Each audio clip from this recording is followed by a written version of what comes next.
Ticos.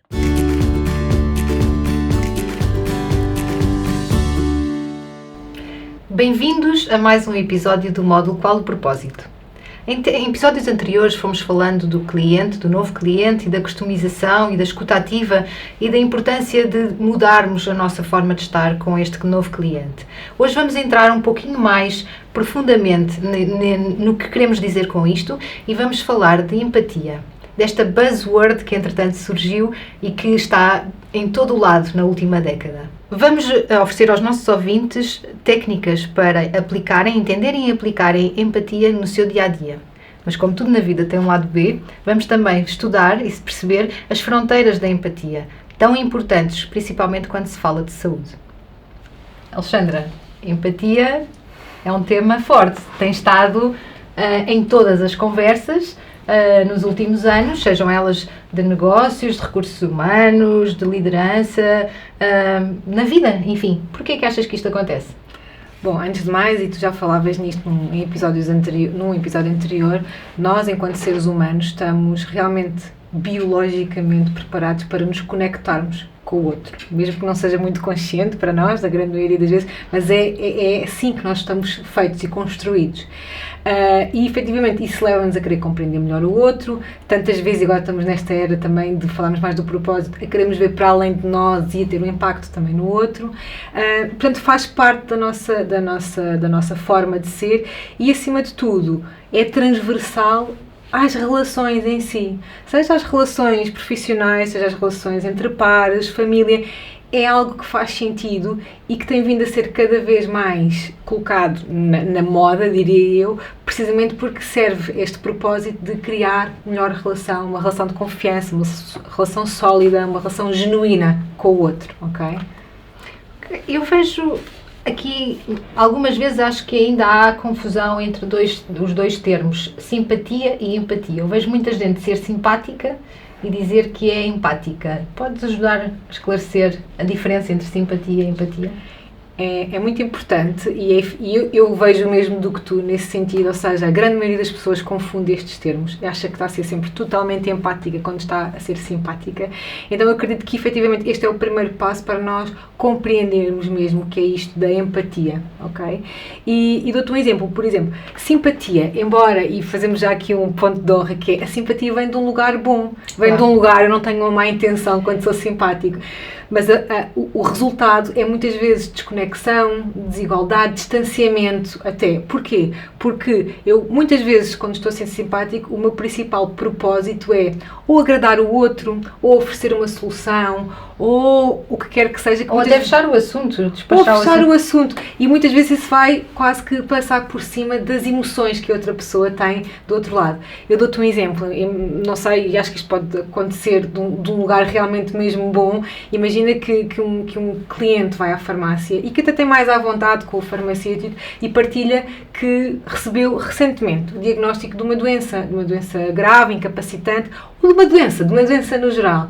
E o farmacêutico, naquele momento, a reação que tem é dizer: não se preocupe, vai ficar tudo bem. E nós até queremos que fique tudo bem e até vai ficar tudo bem, mas naquele momento não estamos a criar um espaço para que respeitar a emoção daquela pessoa que naquele momento não está a pensar dessa forma, ok? Portanto, isto é um exemplo de sermos simpáticos com o outro e por isso criam algum afastamento. Deixam-nos sozinhos, não é? Deixam-nos sozinhos, exatamente, deixam-nos genuinamente sozinhos naquilo que eu estou a partilhar, ou seja, eu também tenho dúvida que vai ficar tudo bem, mas neste momento eu preciso eu preciso de que me ouçam, eu preciso de entendimento, eu preciso de suporte, ok? Não tem nada a ver com ser ou não otimista em relação ao resultado final. Então, e como é que podemos definir empatia? Portanto, simpatia já percebemos mais ou menos o que é, e como é que definimos efetivamente a empatia? Olha, para definirmos bem empatia, e até isso ajuda-nos também a integrar como é que nós colocamos em prática, não é? É muito importante perceber que existem várias dimensões da empatia. Uma que é uma dimensão mais cognitiva, mais ao nível do nosso pensamento, do nosso processamento, que é eu ter a capacidade de olhar um problema, uma situação, uma experiência através do outro, aquela ideia de me colocar nos sapatos da outra pessoa, ok? Mais uma vez falámos isto na escuta ativa, implica que eu de alguma forma silencie o que eu acredito e a minha experiência para, naquele momento, tentar ver a perspectiva daquela pessoa. Às vezes, neste exemplo que eu te estava a dar, imagina, para aquela pessoa aquilo pode estar a ser o fim do mundo naquele momento, mas é a experiência dela e eu tenho que tentar colocar-me lá para depois, numa segunda dimensão também, sentir com essa pessoa. E esta é a dimensão mais emocional da empatia que me convida a sentir com o outro, ok? Eu sentir, se tu partilhas algo que estás triste, por exemplo, é eu saber que efetivamente eu reconheço o que é estar triste e eu acompanho-te nisso. Ou seja, eu não vou cavar um buraco mais fundo, mas eu simplesmente respeito. E no exemplo que dei anteriormente, a mesma pessoa que partilha a mesma informação, eu deste lado posso por simplesmente dizer obrigada por ter partilhado, eu compreendo que isso preocupe. E não precisamos de arranjar, saltar logo ali para uma solução. Ou seja, a empatia é sentir com o outro e é efetivamente algo que gera conexão. Não deixa a outra pessoa, como estavas a usar há pouco, sozinha naquele lugar onde está.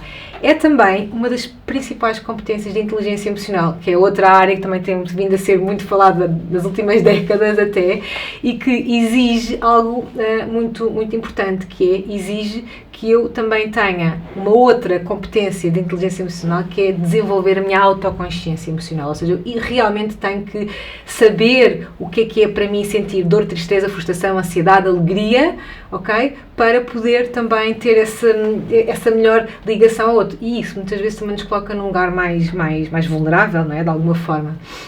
Então, podemos ser mais empáticos? Podemos aprender a ser empáticos? Ou é uma coisa que se nasce? Ou podemos aprender? E se podemos aprender, como é que se começa? Olha, este é daqueles planos que é mais difícil de desenhar, porque acima de tudo isto de empatia não é efetivamente algo que eu possa ler um livro e de repente sou mais empático. É algo que implica uma mudança ao nível do meu ser, da minha forma de ser.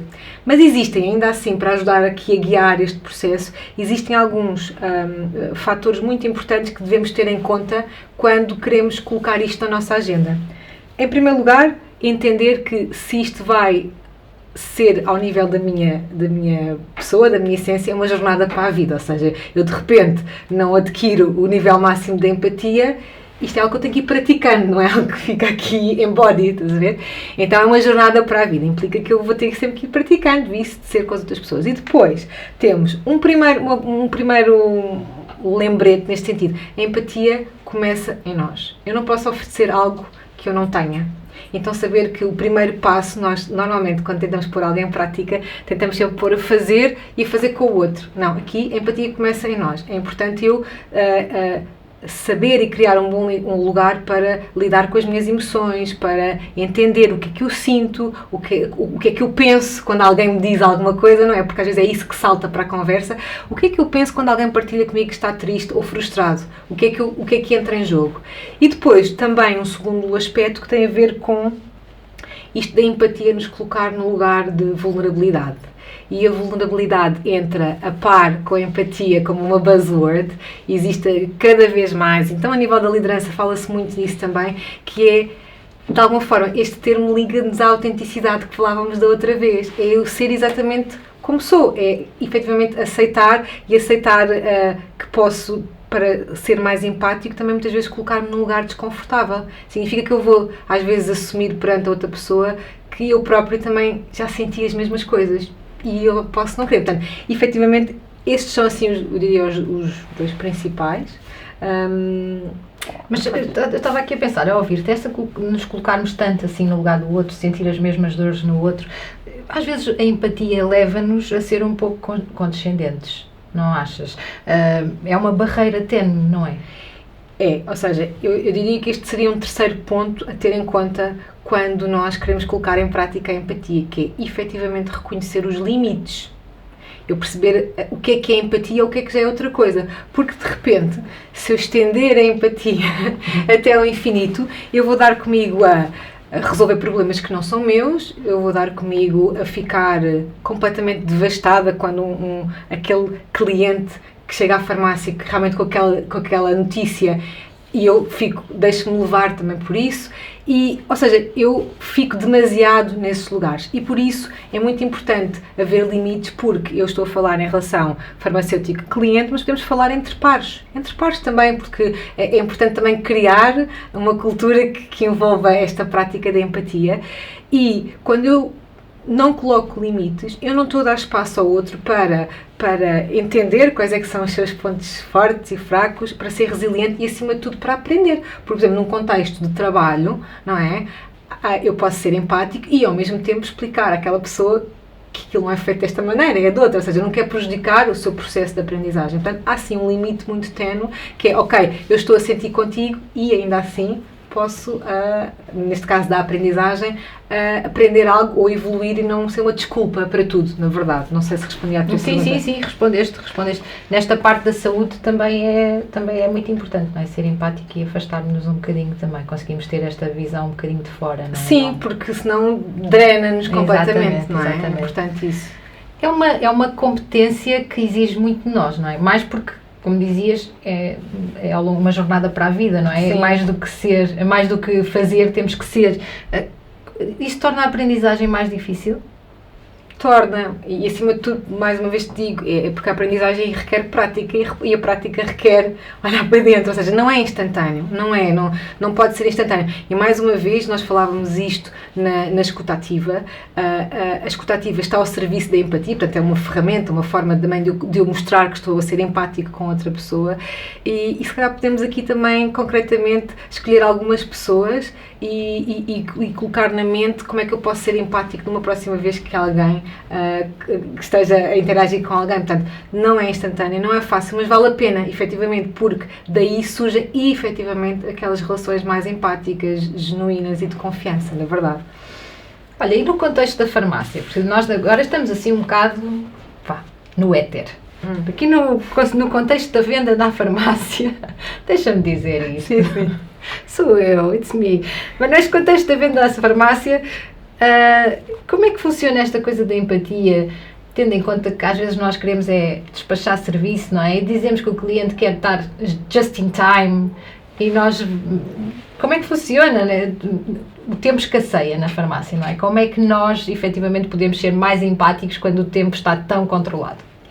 Olha, mais uma vez te digo, a empatia não requer mais tempo, requer mais qualidade e mais presença.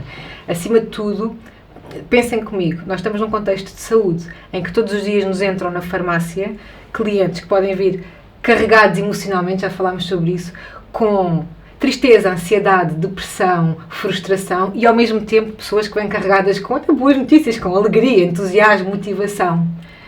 Se nós não trouxermos estas emoções para a nossa relação com o cliente, efetivamente é quase como se o cliente esbarrasse contra uma parede, mal dizendo. Portanto, eu acredito que não há outra forma de colocarmos em prática, se quisermos efetivamente levar o nosso negócio enquanto farmácia a um nível completamente diferente e criar esta nossa identidade, do que colocar a empatia na agenda. Isso não vai requerer mais tempo, efetivamente, vai requerer outra qualidade, uma maior presença, não é? E acima de tudo temos que criar este espaço para desenvolver esta competência dentro das equipas, e lá está, é um bom lugar para começar entre as pessoas, porque lá está, no tal exemplo que te dei há pouco, não demora mais tempo. Se tu chegares à farmácia e partilhares comigo uma notícia que é visivelmente preocupante para ti, não me demora mais tempo de dizer vai ficar tudo bem ou obrigada por partilhar, eu compreendo a sua preocupação. É igual, não contámos, mas é igual.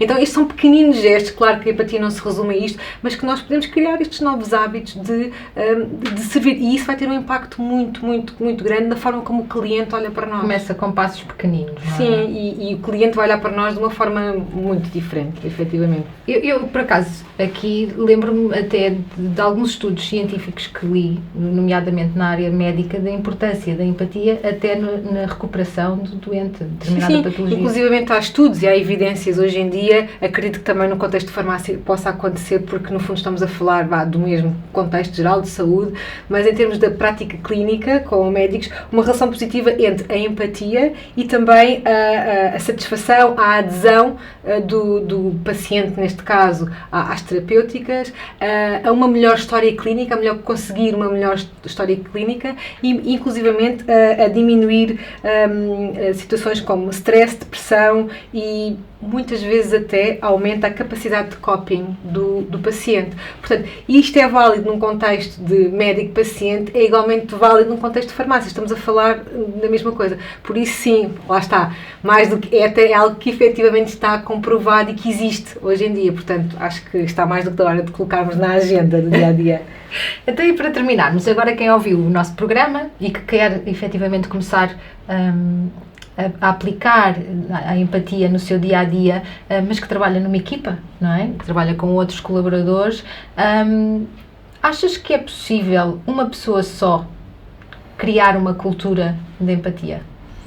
Bom, a empatia é contagiante, ok? A empatia gera empatia, não tem como, não é? Se eu numa interação contigo for genuinamente empática e tu te sentires ouvida, respeitada, como pessoa, não é? Dificilmente não vais querer devolver desta forma. Portanto, sim, é possível criar uma cultura de empatia. Eu diria até que pode ser até mais fácil e mais imediato. Nós podemos construir isto dentro das nossas equipas para depois podermos passar para os nossos clientes. E, acima de tudo, a empatia, quando criada esta cultura e esta forma de estar dentro do que é a nossa equipa, cria um ambiente de trabalho psicologicamente mais seguro. E esse ambiente mais seguro favorece a aprendizagem, favorece o poder correr riscos. Lembras-te no outro episódio em que falávamos de sermos mais autênticos? Isso também implica, às vezes, eu fazer coisas que eu nunca fiz, ok? E se eu souber que eu trabalho dentro deste ambiente, é mais fácil para mim desenvolver-me, ok? Por isso, há toda uma vantagem de criar esta cultura e começar efetivamente dentro das próprias equipas. Obrigada, Alexandra, pelos teus inputs na empatia, e acho que temos todos aqui muito material para refletir. Despeço-me, despedimos-nos e convido-vos a estarem connosco no próximo episódio, Pensar Serviço. E este episódio vai ser muito especial, porque vamos ter connosco a nossa querida doutora Paula Iglesias. Até breve!